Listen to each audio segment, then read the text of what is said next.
الحمد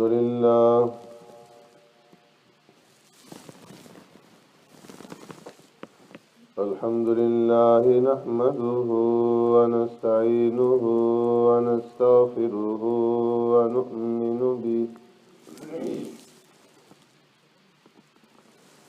ونؤمن به ونتوكل عليه ونعوذ بالله من شرور أنفسنا ومن سيئات أعمالنا من يهدي الله فلا مضل له ومن يضلله فلا هادي له ونشهد أن لا إله إلا الله وحده لا شريك له ونشهد أن سيدنا ونبينا ومولانا محمدا عبده ورسوله أرسله الله إلى كافة للناس بشيرا ونذيرا وداعيا إلى الله بإذنه وسراجا منيرا أما بعد فقد قال الله تبارك وتعالى في القرآن المجيد والفرقان الحميد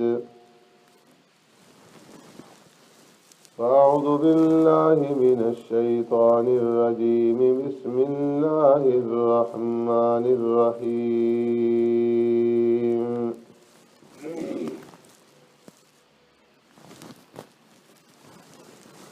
التائبون العابدون الحامدون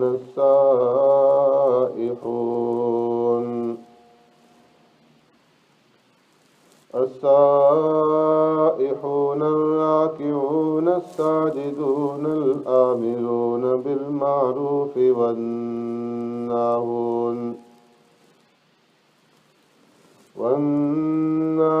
عن المنكر والحافظون لحدود الله وبشر المؤمنين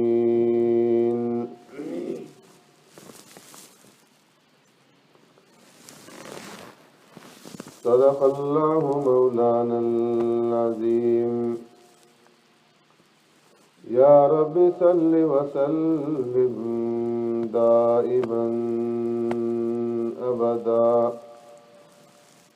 على حبيبك خير الخلق كلهم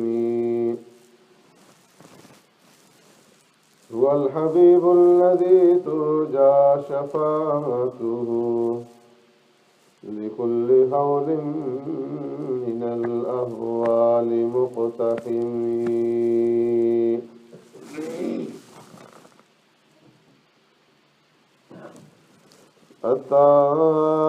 التائبون توبہ کرنے والے، العابدون عبادت کرنے والے، الحامدون السائحون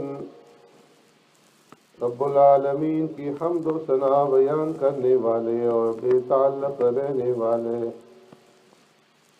الراکعون الساجدون رکوع کرنے والے، سجدہ کرنے والے، الآمرون بالمعروف والناہون عن المنکر نیکی کا حکم کرنے والے اور برائی سے روکنے والے، والحافظون لحدود اللہ اور اللہ کی حدود کی حفاظت کرنے والے، وبشر المؤمنین اور بشارت سنا دیجیے ایمان والوں کو۔ آمنت باللہ و بآیاتی.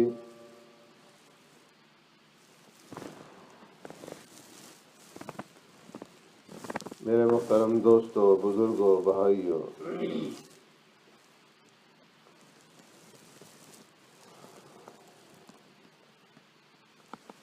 آج رمضان المبارک کا آخری جمعہ ہے اور اس کو جمعۃ الوداع بھی کہا جاتا ہے.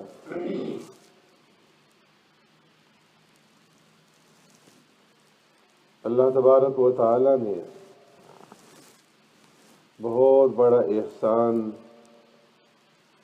اور بہت بڑا انعام ہمارے اوپر فرمایا کہ ہمیں رمضان المبارک کا یہ مہینہ اسلام کی حالت میں اور عقل و شعور کی حالت میں اور صحت و تندرستی کی حالت میں اور امن و امان کی حالت میں اور ایمان اور توفیق کے ساتھ یہ مہینہ عطا فرمایا. تو یہ رب العالمین کا بہت بڑا احسان ہے اور بہت بڑی نعمت. جب رمضان المبارک شروع ہوا تو پہلے جمعے پر پوری دنیا میں مسلمان ایک دوسرے کو مبارکباد دینے لگے کہ رمضان المبارک کا مہینہ آ گیا ہے اور اللہ نے ہمیں رمضان المبارک کا مہینہ نصیب فرما دیا. اور آج رمضان المبارک کا آخری جمعہ ہے اور اس جمعہ کے اندر ایک دوسرے کے ساتھ تعزیت کر رہے ہیں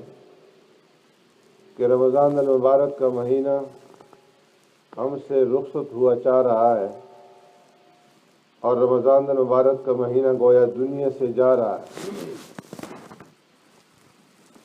اس لیے الوداع کہا جا رہا ہے. لیکن فرمایا کہ رمضان المبارک کا یہ جو مہینہ ہے جب تک اللہ نے اس کائنات کو باقی رکھنا ہے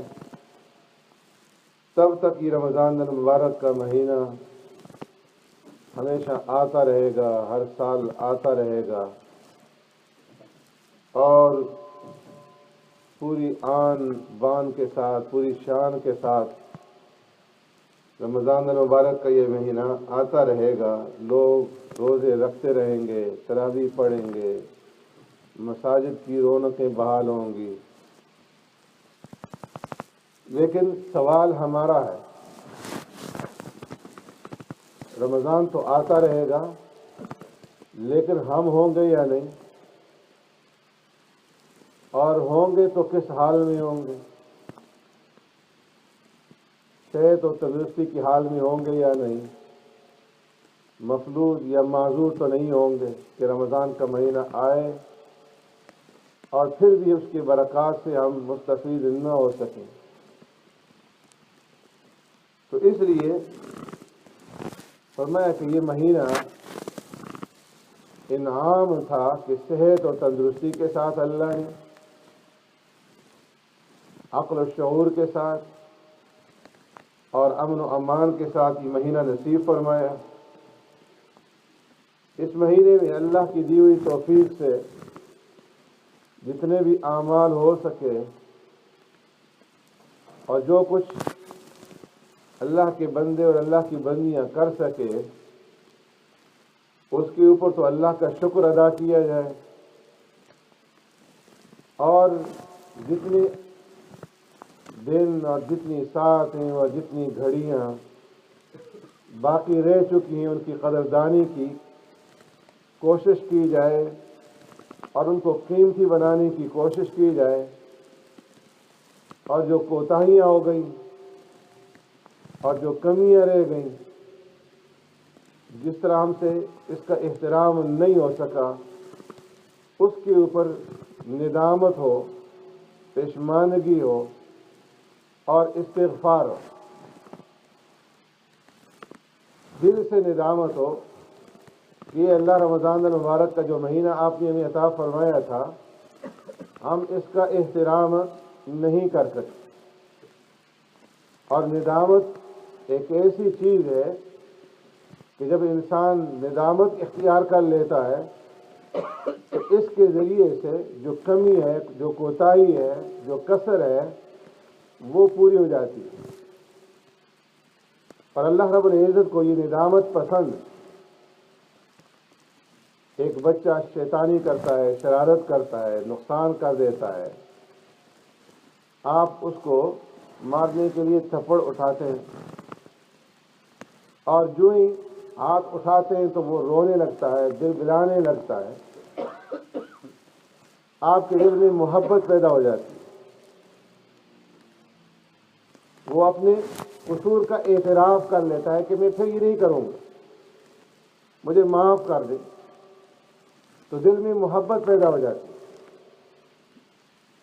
ایسے ہی جب ہم اعتراف کریں گے اپنے قصور کا اور ندامت کا اظہار کریں گے کہ یا اللہ ہم سے کچھ بھی نہیں ہو سکتا، ہم نادم ہیں، شرمندہ ہیں، ہمارے اس قصور کو معاف فرما دے، تو اللہ رب العزت اس کو پسند فرماتے ہیں۔ کسی کے گھر میں اگر بادشاہ آ جائے، صدر مملکت آ جائیں، وزیر اعظم آ جائیں، اور وہ اس کی خاطر مدارات کرے، اس کا احترام کرے، اس کا اکرام کرے، اس کی خدمت بجا لائے دن رات، اور رخصتی کے وقت کہے کہ دیکھیں جناب، ہم نے آپ کی کتنی خدمت کی، کتنا احترام کیا، کتنا اکرام کیا، آپ کو تو بڑا ہی مزہ آیا ہوا ہوگا اور بڑی خوشی حاصل ہوئی ہوگی، جتنا ہم نے آپ کا احترام کیا، آپ کی خدمت کی، دنیا میں کہیں بھی آپ کی اتنی خدمت نہیں ہوئی ہوگی۔ تو وہ اس کو مارنے کے لیے تھپڑ اٹھائے گا، اس کے کارندے اس کی گردن ناپنے کے لیے آگے دوڑیں گے کہ تم کیا کہہ رہے ہو۔ لیکن اگر کوئی آدمی یہ کہے کہ جناب آپ ہمارے ہاں تشریف لائے، ہم سے کچھ بھی نہیں ہو سکتا، ہم سے آپ کی خاطر مدارات نہیں ہو سکی، آپ ہمارے غریب خانے پہ آ کر کے آپ نے ہمیں عزت بخشی، ہمیں اعزاز بخشا، ہمارا جھونپڑا اس قابل نہیں تھا کہ آپ کے قدم یہاں پہ پڑتے، ہم کر ہی کیا سکتے تھے، ہم تو کچھ بھی نہیں کر سکے۔ تو اس کے دل میں محبت پیدا ہو۔ تو اسی طرح یہ اللہ کا مہمان اور یہ شاہی فرستادہ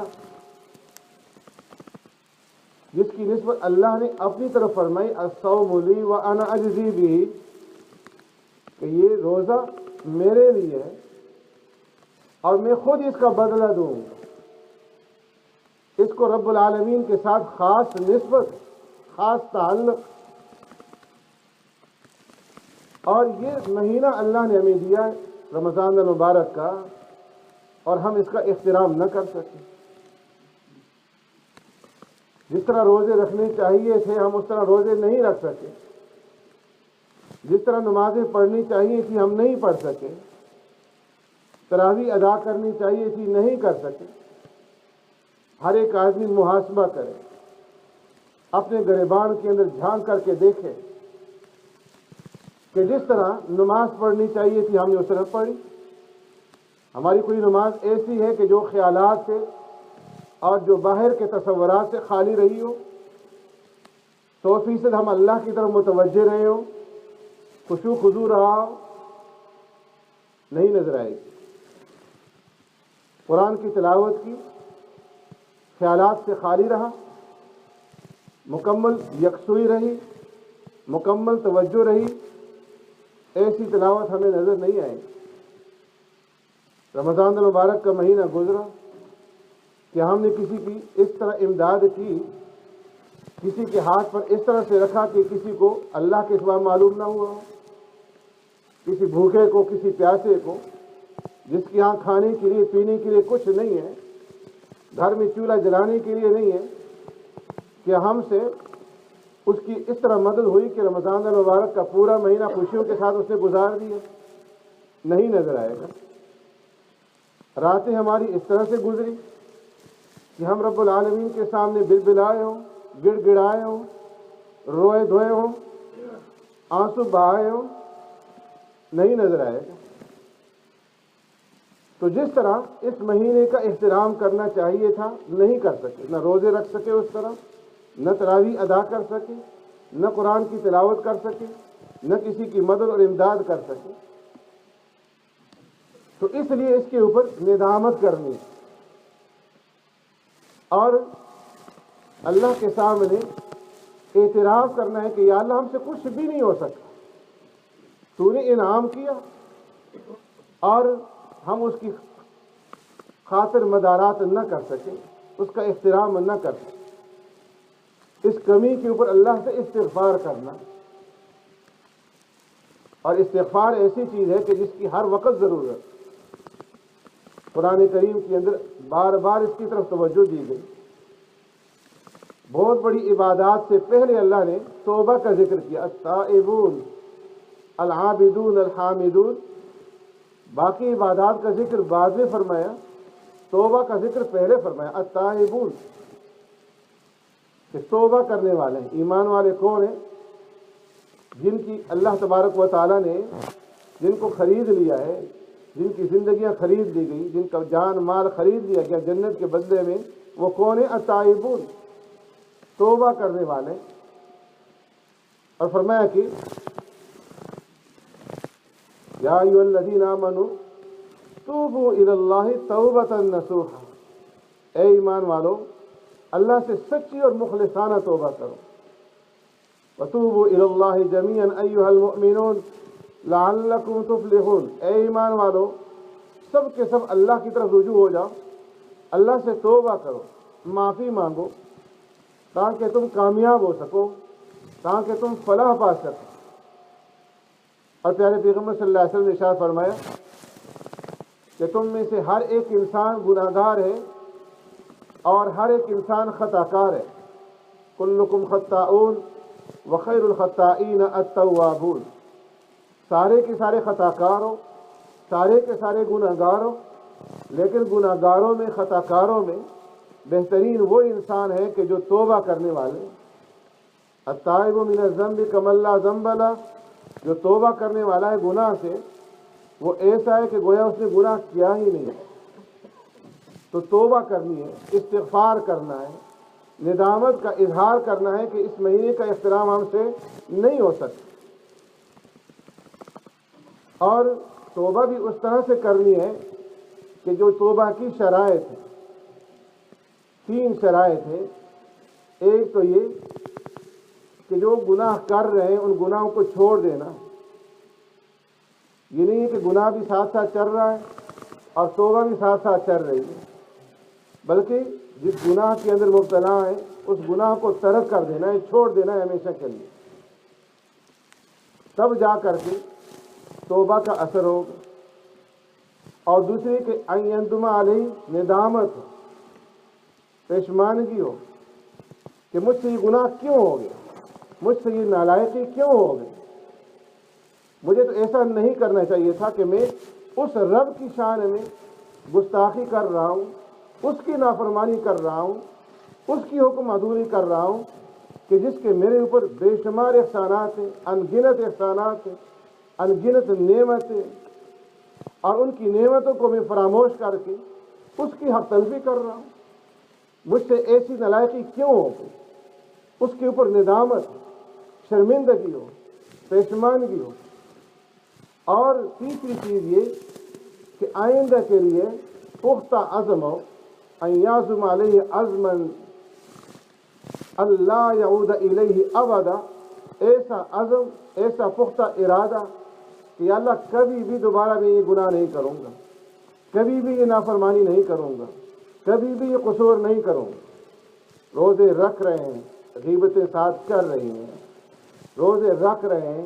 داڑھیوں پہ اسرے چل رہے ہیں، روزے رکھ رہے ہیں، جھوٹ بولا جا رہا ہے، روزے رکھ رہے ہیں اور ناپ تول میں کمی کی جا رہی ہے، روزے رکھ رہے ہیں، بدنگاہی ہو رہی ہے، سارے گناہ ساتھ ساتھ چل رہے ہیں، تو پھر یہ کیسی توبہ ہوئی، یہ کیسی ندامت ہوئی؟ اس لیے فرمایا کہ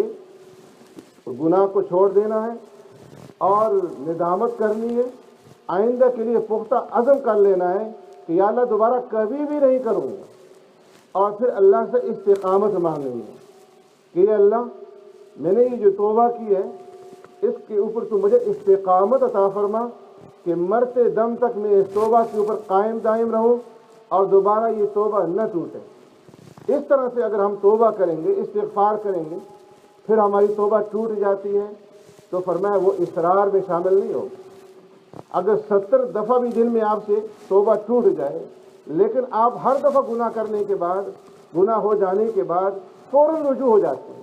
اور استغفار کرتے ہیں، توبہ کرتے ہیں کہ اللہ غلطی ہو گئی، ندامت ہے، پشیمانگی، آئندہ نہیں کروں گا، پھر ٹوٹ جاتی ہے، پھر ٹوٹ جاتی ہے۔ فرمایا اے بندے تو توبہ کرتا جا، میرا کام ہے میں معاف کرتا چلا جاؤں، لیکن اصرار نہ ہو کہ توبہ کرنے کے بعد پھر رجوع نہ کرے۔ تو اس لیے اللہ رب العزت نے یہ مہینہ ہمیں عطا فرمایا، اس کام سے احترام نہیں ہو سکا تو ندامت کے ساتھ جتنا وقت رہ چکا ہے اس کی قدردانی کرنی ہے اور اس میں توبہ اور استغفار کر کے اور رو دھو کر کے اور آنسو بہا کر کے اللہ سے معافی مانگنی ہے، اور شکستہ دل کے ساتھ، رنجیدہ دل کے ساتھ، ٹوٹے ہوئے دل کے ساتھ، پورے دل کے احساس کے ساتھ، صرف زبان سے نہیں کہنا کہ یا اللہ میری توبہ ہے، بلکہ دل سے احساس کرنا ہے، ٹوٹے ہوئے دل سے اللہ سے معافی مانگنی۔ اور جو ٹوٹا ہوا دل ہوتا ہے، شکستہ دل ہوتا ہے، اللہ فرماتے کہ میں وہاں پر بستا ہوں، مجھے اگر ڈھونڈنا ہے، تلاش کرنا ہے تو ٹوٹے ہوئے دلوں کے پاس مجھے تلاش کرو۔ شکستہ دلی کے ساتھ اگر اللہ سے ہم معافی مانگیں گے،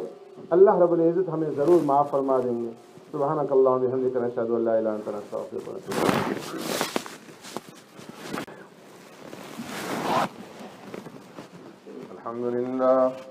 الحمد لله الذي لا يكشف الشدائد إلا هو ولا يدفع المكائد إلا هو، وما مراد العاشقين في الدارين إلا هو، وما موجود الواصلين في الكونين إلا هو، العباد كلهم ضعفاء لا قوي إلا هو، والناس كلهم فقراء لا غني إلا هو، لا حافظ ولا ناصر إلا هو، غافر الذنب وقابل التوب شديد العقاب ذي الطول لا إله إلا هو، هل من خالق غير الله يرزقكم من السماء والأرض لا إله إلا هو، ومن يملك السمع والأبصار لا إله إلا هو، ومن يعلم السر والجهر لا إله إلا هو، موسى على الطور حين ناداه قال لا إله إلا هو، يونس في بطن الحوت حين ناداه قال لا إله إلا هو، إبراهيم في النار الحريق حين ناداه قال لا إله إلا هو، يوسف في قعر البير حين ناداه قال لا إله إلا هو، ونشهد أن لا إله إلا الله وحده لا شريك له هو الحي لا إله إلا هو، ونشهد أن سيدنا ونبينا ومولانا محمدا عبده ورسوله، اعلموا أن الدنيا دائرة ولذتها فانية وطاعتها باقية وحاصلها فوت وآخرها موت، إخواني بدن ضعيف وزاد قليل وبحر عميق والنار خريق والصراط دقيق والميزان عديل والقيامة قريب والحاكم رب جليل، ويقول آدم سفي الله نفسي نفسي، ويقول نوح نبي الله نفسي نفسي، ويقول إبراهيم خليل الله نفسي نفسي، ويقول إسماعيل ذبيح الله نفسي نفسي، ويقول داود خليفة الله نفسي نفسي، ويقول يوسف صديق الله نفسي نفسي، ويقول موسى كليم الله نفسي نفسي، ويقول عيسى روح الله نفسي نفسي، ويقول رسولنا ونبينا وشفيعنا محمد صلى الله عليه وسلم أمتي أمتي، ويقول الجبار جل جلاله وعم نواله عبادي لا خوف عليهم ولا هم يحزنون.